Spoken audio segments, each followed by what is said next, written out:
Welcome, Manati, and thanks again for being on the show. And I'm super glad and happy to have you here on the show. Great, thank you. Yeah. Thank you so much for having me on the show. My pleasure. It's an honor to be here. My name is Vana, and I am a registered nurse for my career. And I have been a registered nurse for about a decade now.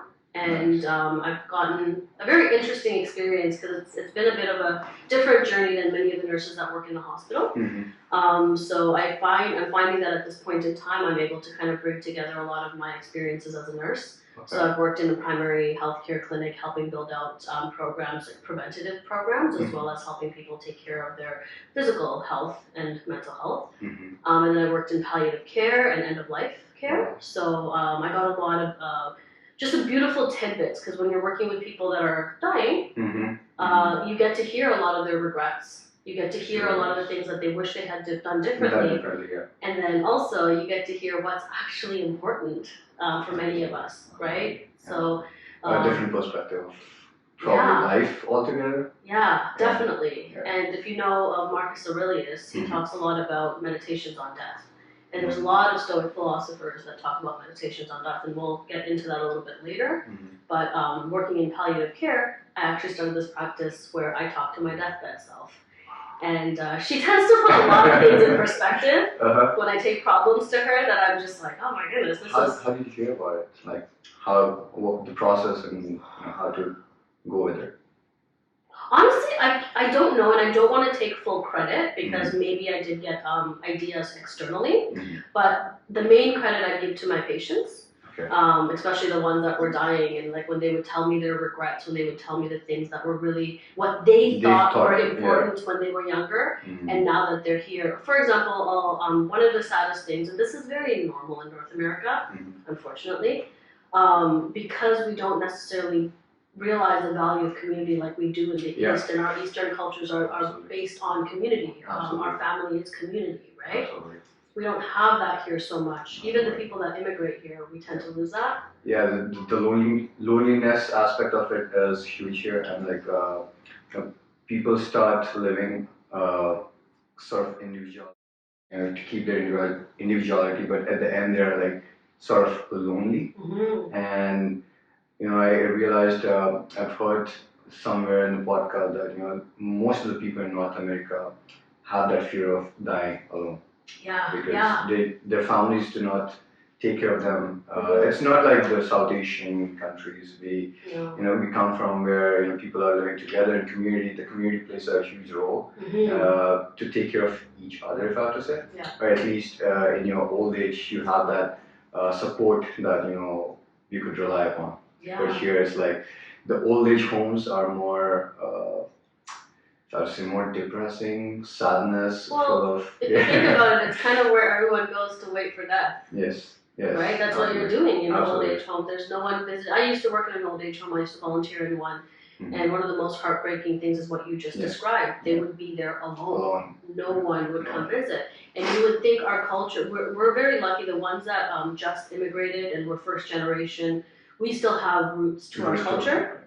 And in our culture, it's almost like, I don't want to call it obligation because I choose to take care of my family and I choose to take care of the people. So it's not really obligation, but duty. We're still connected. Yeah. If I have to say, we're still connected. But the thing is, like as you talked about the fourth generation coming here, but slowly the mindset is also changing. Again, like you're getting westernized here instead of bringing your roots back and trying to inculcate that knowledge to your passing generations. It's going this way instead of going the other way.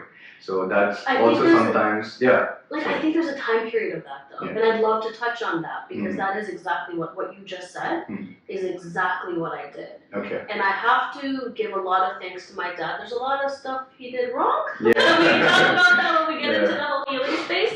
But he did one thing really well. He was very passionate about, specifically Indian culture. We're Sri Lankan, but he was very, even my name, Vanadi, is based off of an Indian queen from the Chola time period, right? So we have a queen here. Presence, Thank you. And so when So one good thing is my dad, because of his obsessiveness with the culture, the language, and the importance of history, because we are one of the oldest standing like our language, our civilization. Yeah. There's a lot to learn from our history, you know, and mind you, a lot of it has also been destroyed, but there's ways to tap into that. Yes.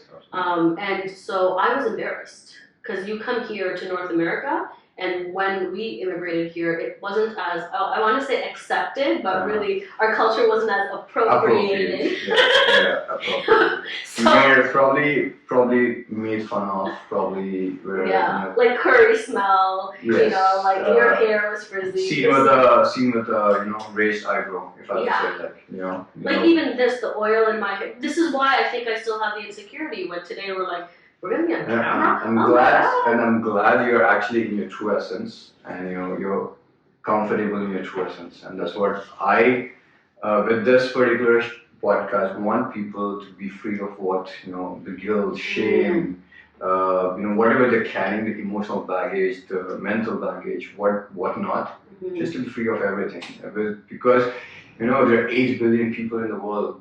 And we're still figuring or wondering or worrying about what others think. Like no one has the time to think, how or what you're doing in life. Yeah. Probably they'll have that a moment where they'll tell you a few things for a couple of minutes, but it's okay. Yeah, absolutely. People are still worried about not enjoying, not what would people see and perceive, especially, let's say, I want to dance on the road. Just listen on my headphones and dance on the road. But people are also losing that I'm feeling judged. I don't want people to see or feel differently. So that's the simplest example, because if I love myself, I don't care about who thinks what. Yeah. If we're truly individual, I actually was watching a podcast on this by, what's his name, Aaron something, not Adki, Aaron, whatever. Yeah. I'm sorry, not whatever. It's important, but I'm not. It isn't coming to me right now. It's a combative name. I was saying. And so he talks about the process of individualization. Okay. Right, and so once we become individualized, once we know who we are, and that starts in childhood, and this is an area that our culture can do better in, right? And we don't do individuation properly. So the West takes what's the thing called? So there's a continuum, right? Yeah. So there's codependency, independent, and then interdependence. Our culture and Eastern cultures tend to gear towards codependence, which is not healthy. Yeah. The Western culture gears towards independence. Once again, on either extreme, it's not healthy. In the middle is interdependence. And you actually, so in the West, we pedestalize independence, but that's not the final stage of actualization. The final stage is bringing only independent people that are me, you, I know we're separate, can become interdependent, right? And that's where the West got stuck. We think independence is the ultimate form. No, we have to come back around to a healthy version of codependence, which is the interdependence. The reason I was smiling just because we were talking about the same thing before. Yeah, of course you were. Yes, and just how we're different, but if we appreciate each other's individuality, we're still together, but individual. Like if I have to say, bringing your own magic together on the table, and you're still enjoying that. Learn from each other, respect each other, and everything. It's so beautiful. Like, it is. If you think about it, you're not losing yourself. I'm not losing myself, but you're still appreciating. I'm appreciating your whatever you're bringing, and you're appreciating whatever I'm bringing. So it's together, but still individual. Yeah, absolutely. But I had this on one of the podcasts where we talked about how the Indian, or if I have to say the South Asian community, since you mentioned about individuality, is that we are raised that way that you lose yourself in a way. There's no individuality, if I have to say, because it's a common narrative that whatever your parents or their parents, ancestors have said, and they're just following it, and you have to be adopted, you have to be this, but there's no individuality on what you want. Oh, you got that same pressure? Absolutely. I've been talking about this in multiple things. It's just that you're not free, if I would say, just because there's a lot of pressure on what you want to become in life instead of what you want to enjoy in life. Yeah. Because once you start enjoying things in life, probably you'll make your living out of there, and then you'll probably grow more than your potential. Yeah. But if you like, that's your desire and your dream, but I'm pursuing your dream just for the sake of pursuing it. Yeah. I'm losing myself and I'm losing my path to the dream. So that's how basically it. Yeah, it is very unfortunate. I'm going to say this in an interesting way. I'm very fortunate in that my family structure broke down like drastically. It was actually quite painful, and however, at the time I didn't realize it, and it also gave me the freedom to step away from everything. And I literally abandoned the culture. I abandoned a lot of I literally cut every family member out, including my parents at one point, because it was so unbelievably toxic. And my parents, and another thing is I'm kind of going on tangents, but when we immigrate from, and you probably notice it, especially if you're still back home, you probably notice we get stuck. Yeah. We get stuck in a time period that no longer exists, right? Our parents get stuck in a time period. I could relate it so much. Right? Like India moves on, but here we are stuck from 1980s, and it's like 2010. It's like, how are we still here? Right? And then also our parents are terrified because they come to this culture, they don't know what's wrong with it, but they know something's not right. And they're terrified of us falling into those traps. And then plus, people think we moved to Canada and we're all financially stable. We're not. My family struggled, right? See, I'm still wearing a torn jeans. See? If I had worn that, my parents would be like, what happened? How many times did you watch it? So because of that, and then plus, like, we're originally from Sri Lanka. So, there was a war when we fled. There was, we were refugees here. So because of all the pressures that build up, and also my parents didn't have, like, we're going to talk more about mental health, but our parents did not have that luxury. They just did not have the exposure to this. No one wanted to even talk about it. No, and because I still believe it's still the same. I mean, maybe the mindset is slightly changed, but it goes back to the same thing. Exactly. Yeah. And because people don't get that help, so then once again, anyways, my childhood was very, it wasn't good, right? And then at some point my dad ended up leaving. And that shattered my experience, because all this time I'm raised with family, codependency, not stepping out of any line. I was fully controlled. And then when my dad left, I was like, wait a minute, what the hell? And then when my grandma was dying, we took care of her. My family took care of her. None of the other cousins or anyone stepped in or helped. And I'm like, wait. I was raised under this guise of culture and how important it is to be there and show up for your family.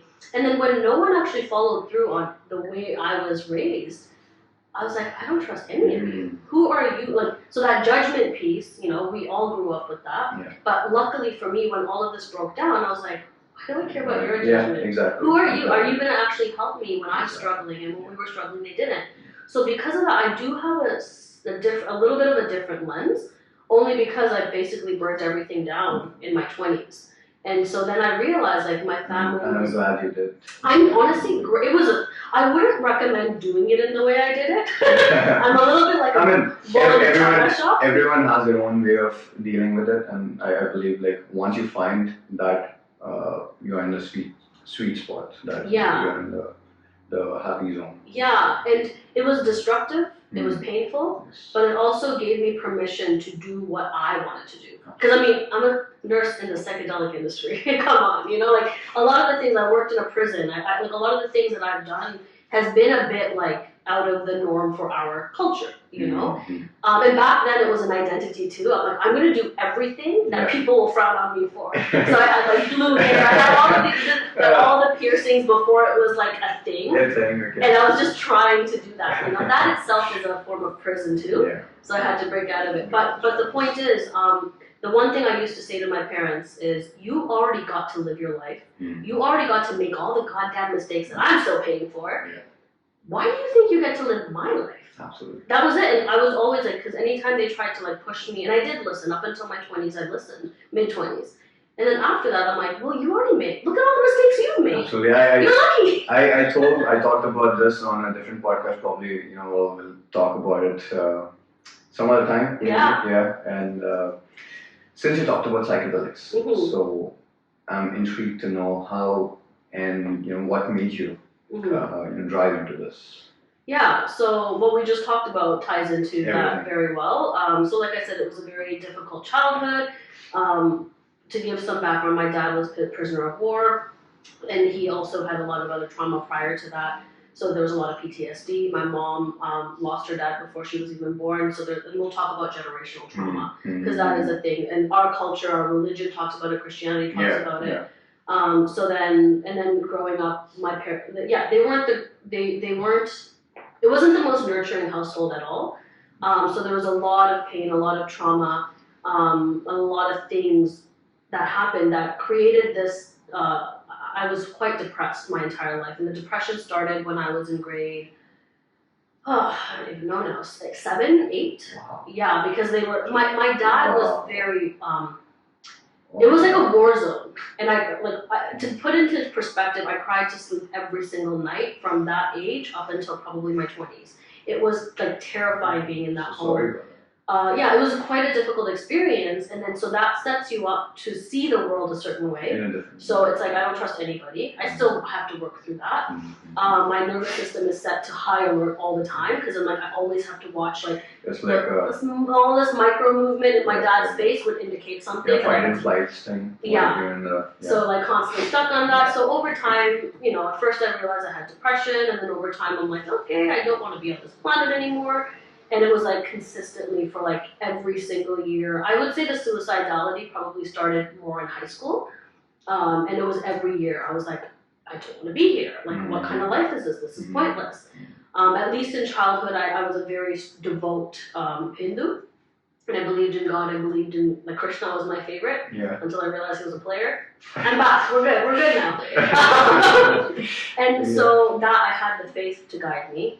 And then I became an atheist, and that was a very pivotal developmental phase for me. But then when you're an atheist, it's like, what's the point of all of this? So the depression got worse. Suicidality became more stronger and stronger. I did attempt once in high school, but I was unsuccessful. Here I am.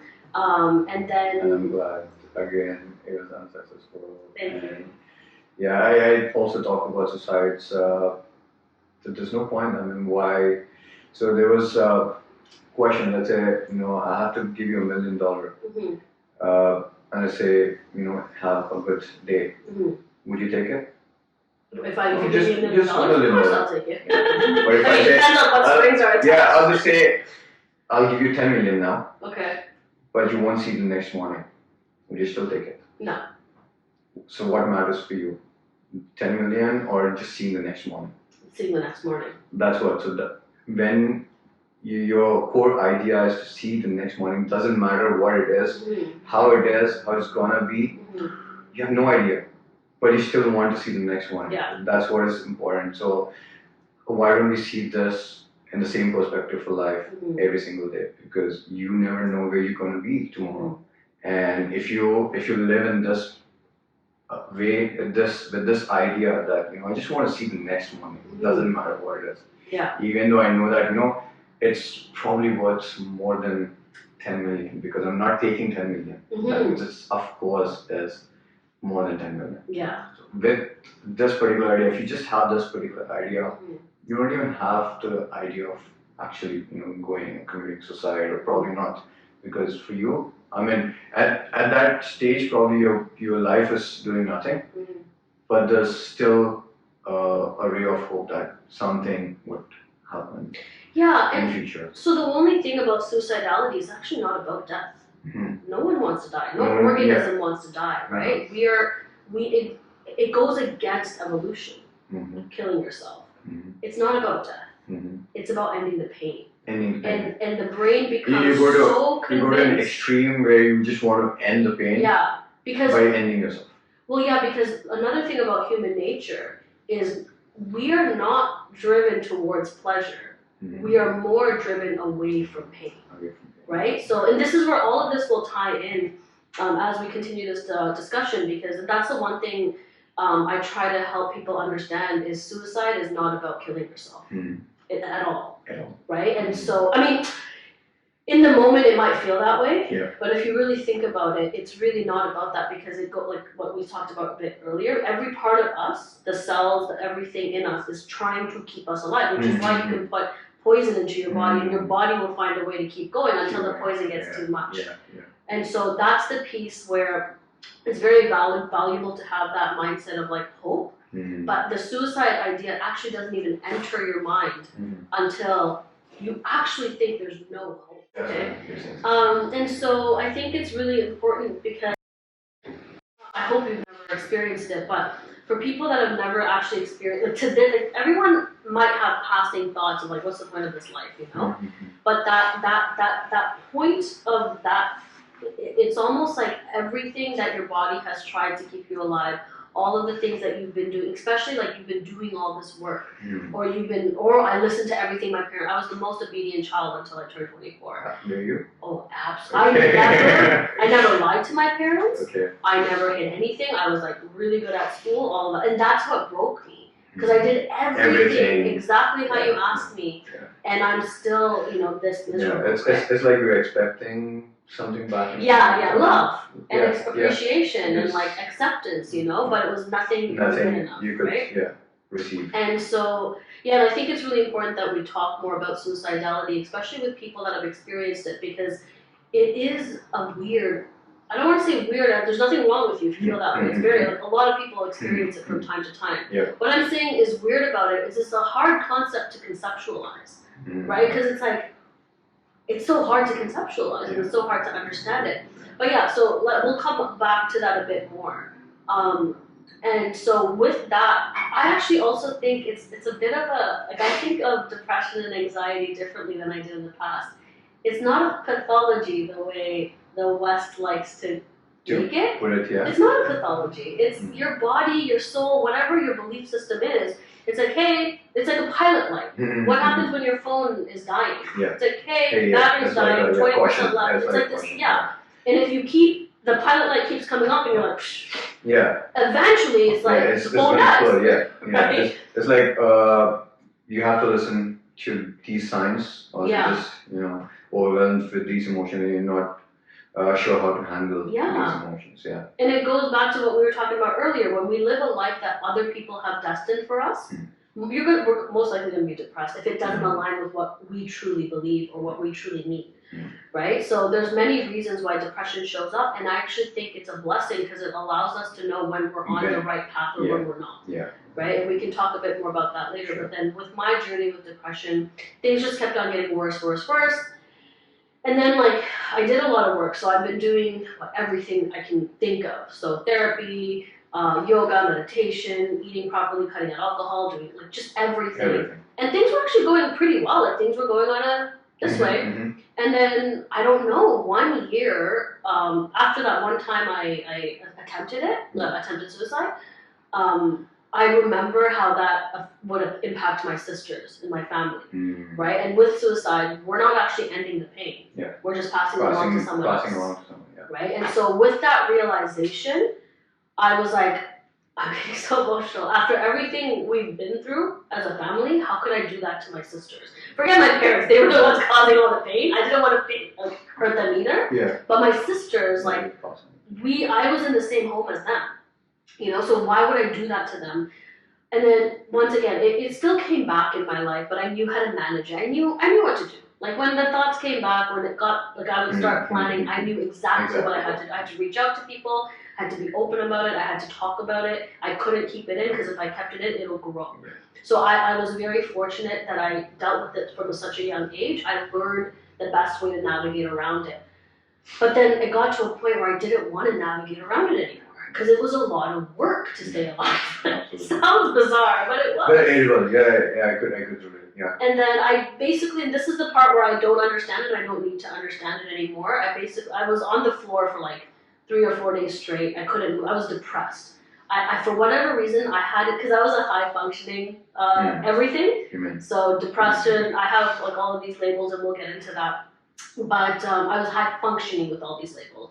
So I still went to work. I still did all the things that I needed to do to provide for myself.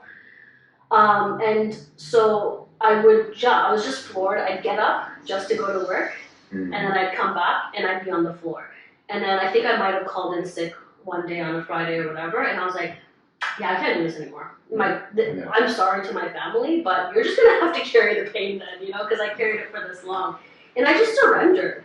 And I don't know, and people talk about this a lot, when they surrender to life and surrender to the experience. we gotta keep talking about that. Oh! I just say surrender. Just surrender. Just surrender to it. Yeah. And so I guess in that moment, I must have surrendered to death. And I was like, okay, you know what? I can't keep doing this anymore. I'm done. And I may have asked for help. I don't remember. And then I just remember like a voice. It's like 1 year. And I was like, 1 year? Like, I can't handle this again. Like, I cannot do this. And it's like, just give yourself a year. And in that year, you can do anything. It doesn't matter what you need to do. Just do it. And I was like, oh, I've done everything. And then in the back of my head, it was like, did you though? Yeah. That was it. It was like this weird conversation I was having with somebody, maybe my higher self, God, whatever. And then I was like, okay, cool. And then I don't know, I don't remember how this happened, but then all this research about psychedelics falls on my lap. And Paul Stamets were Joe Rogan's podcast, this, and this, and I was like, no. It's like the only exposure I had to psychedelics was my friends in party situations. They took a bunch of mushrooms and saw bugs crawling up the wall, and it's like, why the hell would any human do that to themselves, right?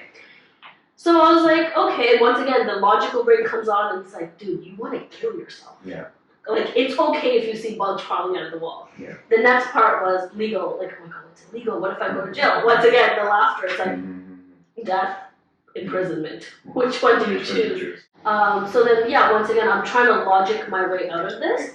And then it's like, nothing about this is logical. You want to kill yourself. That's not a logical process. And so, I just tried to ignore it. Because I was like, come on, there has to be another way. Another way, absolutely. But the research kept on falling in my lap. I'm like, okay, why not? So I decided, I think I bought at that time 4 grams or something of mushrooms, Golden Teacher specifically. Because I did the research into all the strains, and that's the one that people just start to go with. And I didn't know anything about psychedelics. I didn't know how to prep. I didn't know how to integrate the way I know now. I didn't have a community to rely on, and that's really important with psychedelics. You want a community. A good community. A good community, And so then I was like, okay, let me just try it. So I was staying at someone's house. I rented their space because they moved out early and they had a month in between, and I just wanted a new place to be. And if I was going to do something, I didn't want it to be around my family. And so I rented their house, and I still don't think I told her the story. I should probably tell her. She might not be happy. I'll send it to her. And so then I was like, okay, and the place was a mess. Like, not like dirty, but messy. I couldn't clean anything. Like I said, I was on the floor. And so I was like looking around, I'm like, I didn't even have the energy to clean it. So I think I took maybe 2 grams the first time, or 2.5 grams, I can't remember. I think it was 2.5 grams. And I just took it, and I'm like, I don't know how to prep the way I do now, so I'm just sitting there and I'm like, okay, this is nice. Like, I knew it would take some time, so I was like, cool. And I think I might have been journaling, and I looked up suddenly. I didn't understand what was going on yet. So then looked up, looked around, and I'm like, cool, it looks like this.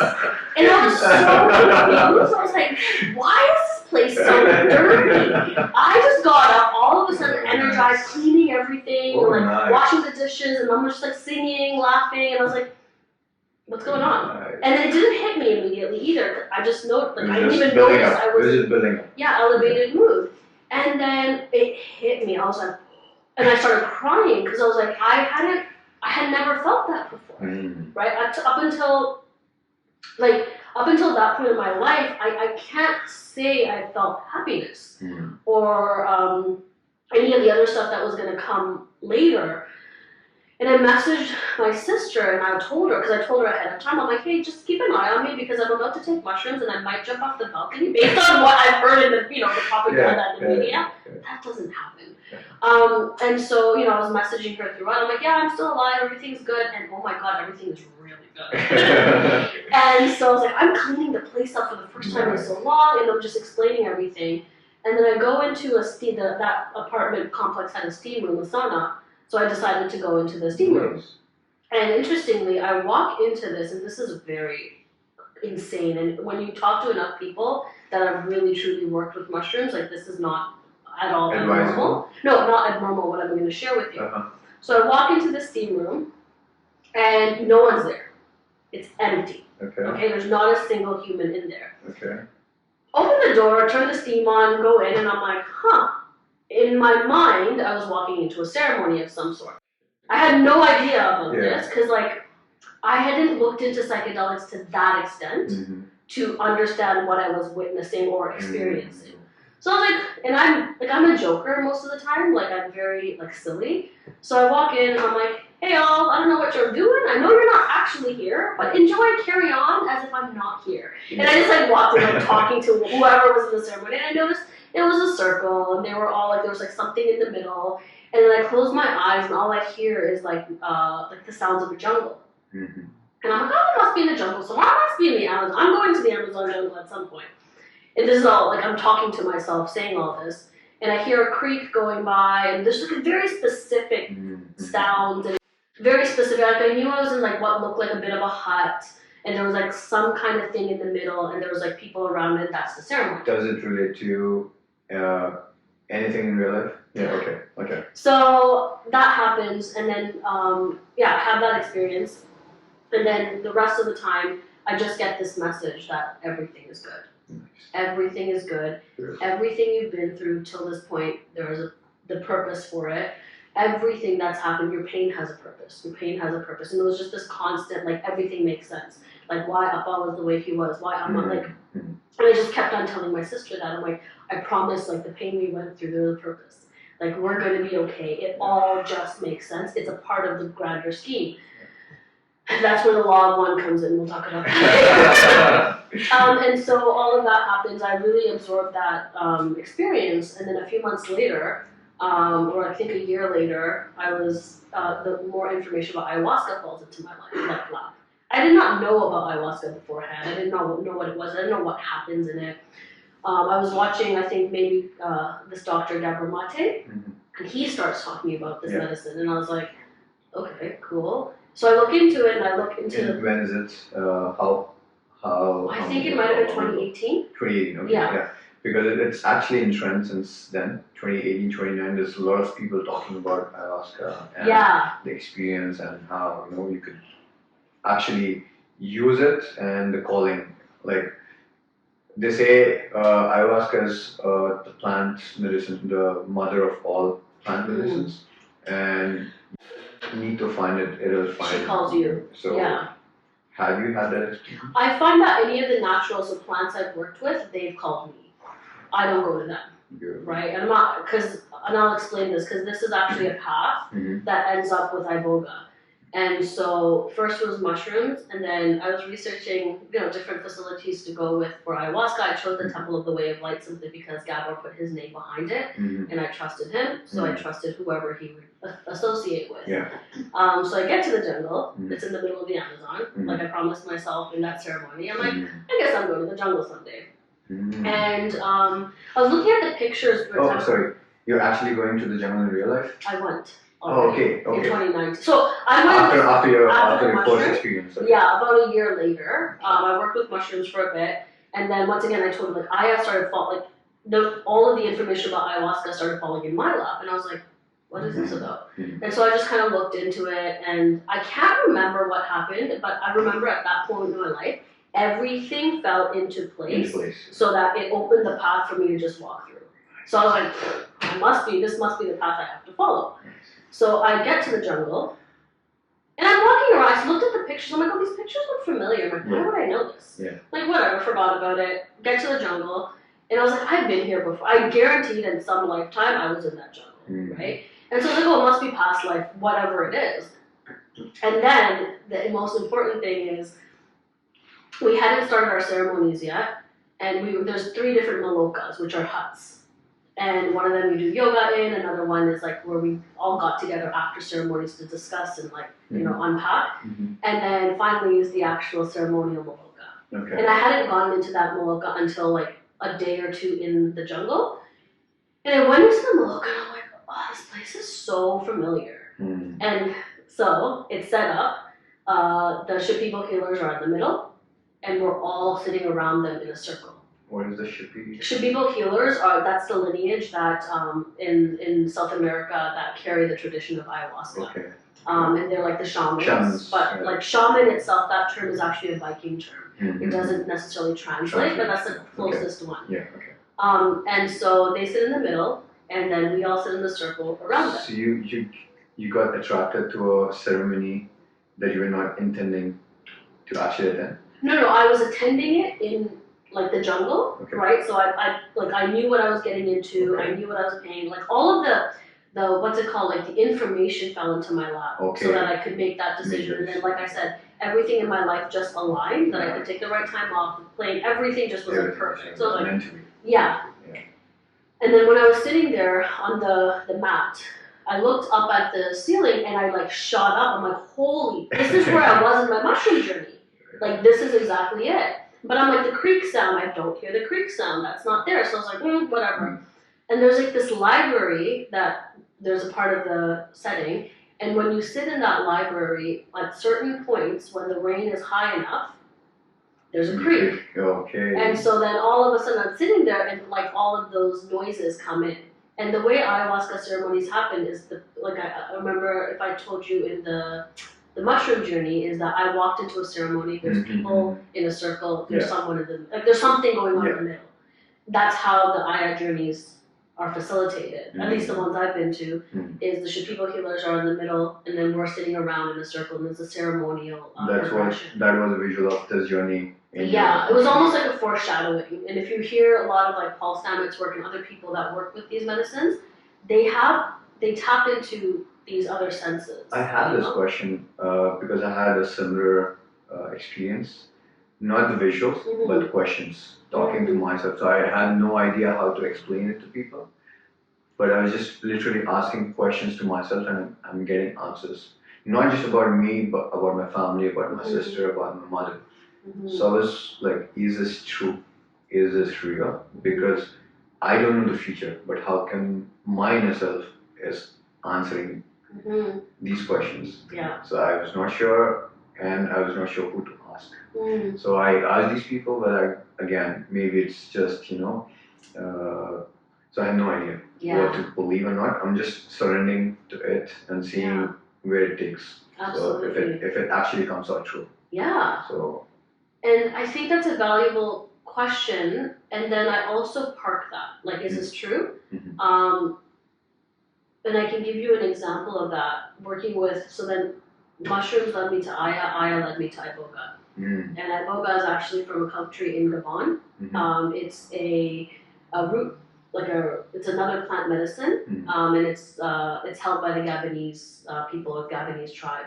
And so mushrooms are about 4 to 6 hour journey. Aya is about, I could be wrong, it's been a while now, so I don't remember, I believe 6 to 8 hours. Yeah, okay. I don't think it goes to 12. I know people have gone to 12, but it's not typical. And then Iboga is 12 hours in the psychedelic state, and then another 12 hours in your mind. So it's 24 hours actually. You can't sleep during that time. Okay. You can try, it's not going to work. Okay, so since we're talking about all these, I just want to know depression related to how healing with psychedelics. Yeah. So we went to a tangent on how this journey has been, but I just want to know with this perspective of a human or a person who have never done anything. Why psychedelics? Why to treat psychedelics? What's the connection between conscious or unconscious mind, which nervous, if I have to say nervous system, what's the relation brain-mind connection and brain-nervous system connection? Okay, so I do want to say that this is a tool, one of many tools, right? So I don't think psychedelics is for everyone. Okay. And then also there's some contraindications based off of maybe family history, health history, mental health history, all of that. Yeah. So that's always really important to dive into your lineage and understand what has showed up in your, so for example, schizophrenia or borderline personality disorder, there's certain things. they just don't have enough evidence. I'm not going to say that it is a contraindication right now clinically. Yeah. I don't know historically how other societies have worked with those mental health conditions, right? Okay. Specifically the societies that have kind of been the holders of these medicines for all this time. It is a very powerful tool in helping us understand our depression and heal our depression. It's just the thing about these medicines is they don't do the work for us. You have to. We have to show up, so they speak to our strength, right? So if we're just kind of sitting here, if we're going to treat this like a pharmaceutical, and I'm not saying there's going to be no effects or no positive benefits, it's a possibility. But if we're not getting to the root cause of what's causing the depression or what created that in our body to begin with, it's going to come back. Okay, right? so how do I actually start? Let's say if I have to heal myself, I'm going through anxiety, depression, whatnot. I want to get into psychedelics. How do I start, and how do I know what is right for me? Okay, so we always want to start low and go slow. Okay. Right? So we don't want to jump into heroic doses. I'm not necessarily saying this is the way. Is this where this comes?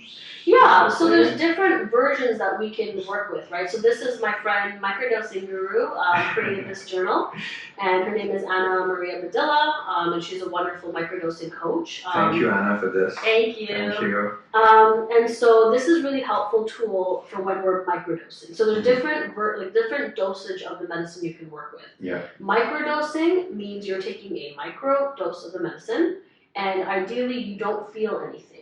And what I mean by that is it's a very sub-perceptual dose.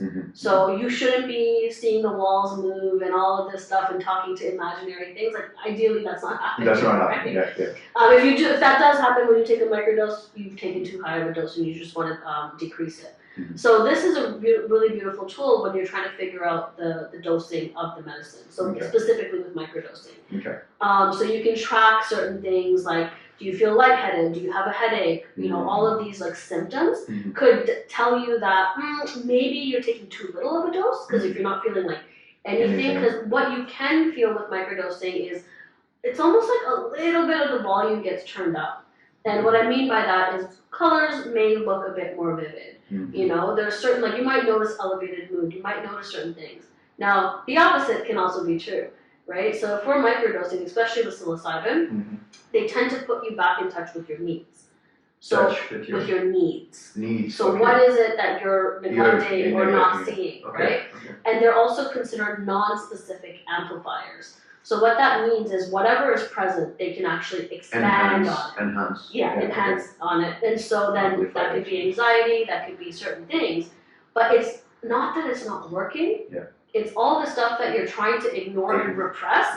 It's like, coming up, and then you just have to face your darkness. You have to work with your darkness. Exactly, and that's where it's really important to have the preparation. For some people, it's really, really important to have the guidance, because you could be taking these medicines, and this is why meditation isn't for everyone. Microdosing isn't for everyone. And what I tell people is if you're not willing to act on the messages you receive, you may as well just not get started, because you're going to create a hell that's going to be much worse than what you're already experiencing. Because now, before at least you were not aware of what the changes are needed to be made, but now you're aware of these changes, you're aware of these patterns, and if we're not willing to do anything about it, I can't. You're just having more things to work on, but you're not working on it. Exactly, and that can actually make things much worse for people, right? And so that's why it's really important, if you're going to do this, if you're going to enter this space, and I'm speaking from experience because I have ignored a lot of the messages that I've gotten, and it's thrown me into deeper depressions over time, right? So that's why it's really important. But did you continue on the same path? Yeah. Okay. I'm not a bull. I'll just keep going. I'll keep going. And I'm trying to make it more gentle. That's the idea. Just if you start something, unless you give your best, okay, I want to, get this head on. Yeah. And then, I'm done with it then. Yeah. And I figure, because I'm so stubborn and I am very, set a certain way, that if I can help myself, I can definitely help other people. So that's what I figured.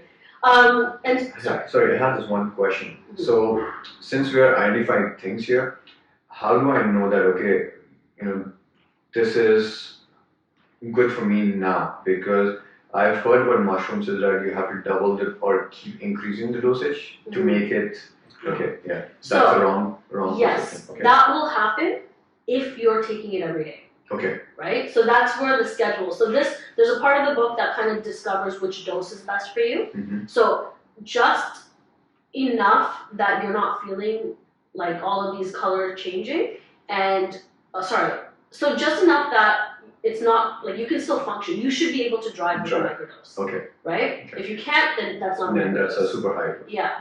And we still want to have like just like a little bit more color, things like that. So it's just finding that right balance. So this will help with tuning right to listen to what your body needs. Exactly. And what your body wants. Yeah. Okay. And then once you find the right dose, then there's different schedules that you can follow. And in this book, we talk about this too. Or not we, I'm taking credit for Anna's work. So then there's different types of schedules. And initially, I would suggest following a schedule. But then what I train, because I also coach with microdosing, and what I suggest is ideally, you want your intuition to take over.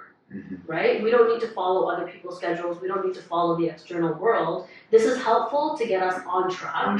Once we're there, once we build that relationship with the plant, if you're working with plants, you can also microdose with LSD and other things, which I'll get into why I think different things are useful for different reasons. Okay. And then ideally, part of the healing is getting back in touch with that inner wisdom that we got disconnected from growing up. And how long do you think microdosing is suggested for? So when I'm working with clients, I ask them to stick with it for at least a year. At least a year. Yeah, okay. And the reason I'm saying that is because we're trying to make physiological brain changes. We're trying to create different life habits, and we're trying to build a new life. And that doesn't happen like a magic bullet. We're not going to do a month and then everything's great, right? So it takes about 21 days to break down a habit. Break down a habit, okay. It actually takes about 63 days to create the neural pathways to form a habit. So sorry, I'm a little confused here. Are we trying to break down the patterns and habits with microdosing? Yes. Or the pre-formed habits? Yeah, so if we want to get into the actual physiology, I'm not going to go too much into the science because I don't think it's that important as much as it is the actual actions that we take. So there's a few different things that are happening. One, it definitely, because psilocybin in particular works on the serotonergic pathway, so it works on the serotonin system, right? And there's another product that we have called Amanita Muscaria. It's actually legal in Canada and most of the world. There's some talk about it might have been one of the ingredients of soma from Rigvedas, right? Then we can talk. We don't need to get into that right now. And so Amanita works on the GABAergic pathways, and that's really helpful for insomnia, anxiety, things like that. Serotonergic pathways is what they simplified it with SSRIs, where the serotonin is the happy hormone, right? Yeah. That's not entirely true. It's one of many. It's one of many. Yeah. And then if we look at depression and what happens in the brain, one of the main components is something called the default mode network, which is our autopilot. It's a very beautiful thing if you know how to program it properly.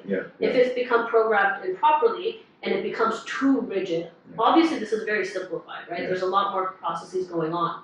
What that can lead to is things like depression, things like anxiety, because it's the rigidity of that pathway. It won't allow you to see the world in all of the glory. So with microdosing, with macrodosing, with larger dose journeys, what's happening is that default mode network is getting quieted down. So as the default mode network is getting quieted down, you're out of autopilot almost in a way. So you have a bit more access to different perspectives. So there's that one thing. And then you're actually forming new connections within the brain, right? So if you actually think about the physiological process of creating these new connections, that is, this is very simplified, by the way, right? But if you think about why it's so difficult to create new habits, part of the thing is you actually have to grow these pathways within your brain.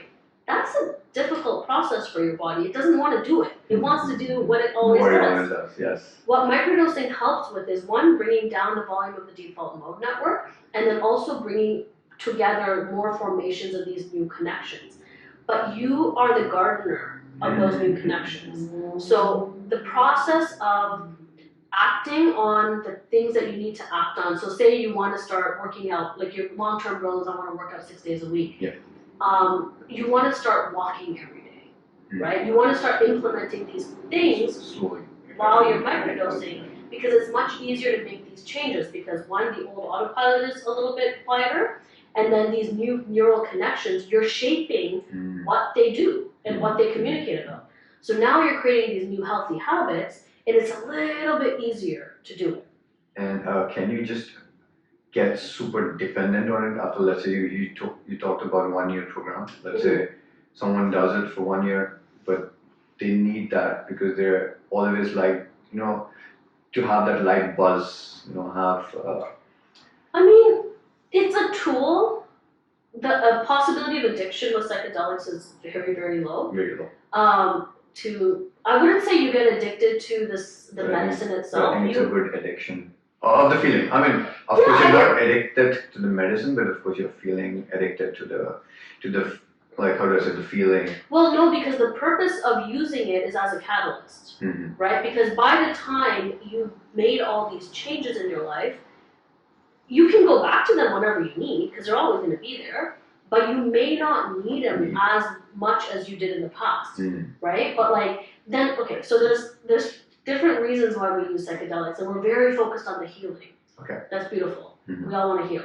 But we didn't all come here just to heal for the rest of our lives, right? Yeah. So then the other part of it is exploration, is actually expansion of consciousness, and that's a very different topic, right? But we have to heal the root dysfunctions to a certain degree. It's I think it's Carl Jung that said it, be wary of unearned wisdom, right? And that's another thing with psychedelics, is that you don't want to go too fast too soon, because what you're going to experience in there is nothing like the reality you're aware of. And if your mind and the mental structures are not ready to hold what we're about to receive, it's just too much It's too much for us, right? Yeah. So, I went off a little tangent there, but no, you don't necessarily have to do it for the rest of your life. But I personally will be doing this for the rest of my life. It's a choice, not a dependency. Not a dependency, okay. Right? And the difference between micro and macro? Yeah, so it's in terms of what you're looking to experience, as well as the dosage that you're taking. Can you still heal on macro with vivid colors, experience, and yeah. There's a time and place for both. Okay. And depending on who you are, if psychedelics and plant medicine is for you, definitely both are like powerful. And so different clients I work with differently. So if someone's terrified of working with this medicine, and there's good reason to be, I do start with microdosing with them. Okay. Because I like to, I also believe in building the relationship with the plant, right? So they start with a very low dose, but then we're now implementing a lot of these other practices that are very necessary.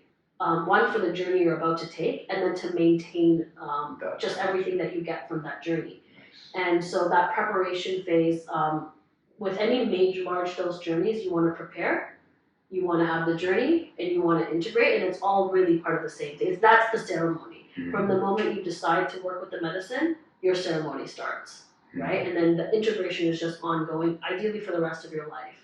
And so what I do is, with people that are terrified, I work with microdosing. We prep, we do the journey, and then for them, I still recommend microdosing afterwards. Okay. Right? Or some people are just ready to dive into the journey, as long as they're not, desperate. I don't work with desperation, because that can be dangerous, and we can touch on that later. For some people, they're like, no, I'm ready for the journey, so we start with the journey without microdosing, and then we continue on with. Could there be an abuse of it, like over usage, sort of drug abuse? No, it's not an addictive chemical, because if you actually do the journey, you kind of don't want to go there anytime soon. Generally speaking, it has a safety mechanism where you almost don't want to go, even if it's a wonderful journey. It's just like, I can't do this. So that's one. But people can get addicted to the God complex, right? So because when you're in there, there's something I say where, like, when you're doing work, your ego or your spirit can grab a hold of it if you're not careful, right? So you do want your spirit to grab a hold of it, and if your ego grabs a hold of it, it's okay. You just want to be mindful that it's possible for it to increase. So what I notice a lot in this space is that, when you're in the medicine, you hear the voice of God, and you think you're special.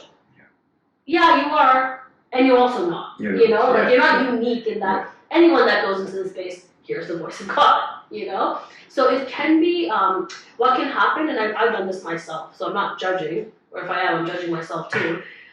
Is that you get addicted to the insights without the application, which once again leads back to hell. Yeah, right? absolutely. So that's where the addiction portion comes in, I find, is that people get addicted. I've gotten addicted to all the messages, the universal secrets. It's like, sweetheart, that doesn't matter if your body isn't healed, if your mind isn't healed. There's no sense in going to the esoteric without dealing with the human form first, right? And so that's the lesson that I've definitely got handed to me. Perfect. Okay, so right, thanks, Mani, for like all the information that you shared.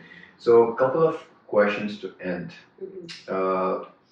Is there something that you want people to be cautious about, like before getting into this? Is there something they need to be aware of, like what sort of mushroom they're actually, or psilocybin they're going for, and what are the impacts? Are there good versus bad in the sense of mood enhancers versus, I don't know. I'm just asking if there's a classification for those mushrooms as well. Because you talked about lion's mane and different types of mushrooms. So what is it about? If you could just help us understand. Yeah. So mushrooms. They're potentially our ancestors. Okay. In different podcasts, but they all have. There's a lot of different mushrooms in the world. Some are psychoactive, which is what the psilocybin mushrooms are. They're psychedelic, and then there are nutraceuticals or medicinal mushrooms like lion's mane, cordyceps, turkey tail, and they do not have psychoactive properties. Okay. When you say psychoactive, psychoactive means they do not have psychedelic properties. Okay. So lion's mane, for example, there's like a bunch of different powders, products that people can take. And so it has benefits. So lion's mane helps with neural regeneration.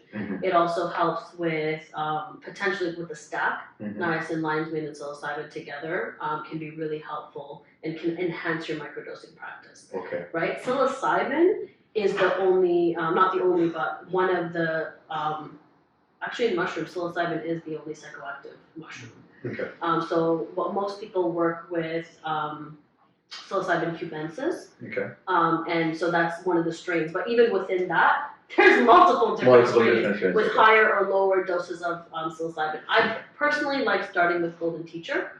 Golden Teacher is the strain. It's fairly, I want to say mild, because it depends on how much you take, and also depending on your own biology can affect the type of journey you have with it. Okay. But I find that most people tend to start with something like Golden Teacher. Okay. It tends to be a bit more forgiving than something like African Transky, which can be very intense early on.